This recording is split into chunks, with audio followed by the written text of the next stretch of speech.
All right, so picture this.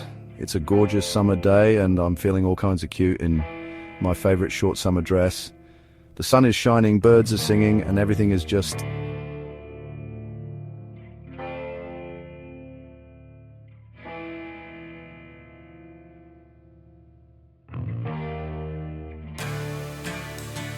As I'm talking full-on Marilyn Monroe moment, my dress flies up and yes, you guessed it, my knickers are on full display for the whole world to see. Cue the internal freak-out.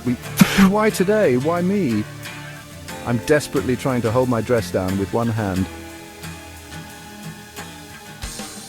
And my cheeks are turning the same color as my dress. Bright red.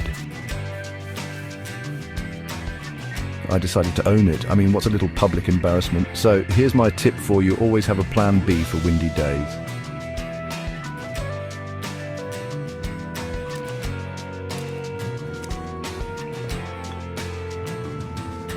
And you know what? Life's too short to let a little wind ruin your day. Embrace it and laugh it off, and remember, everyone has their own oops moments. Alright, that's my embarrassing wind versus summer dress story. Have any similar moments? Drop them in the comments below, and don't forget to like and subscribe for more real-life adventures. See you next time.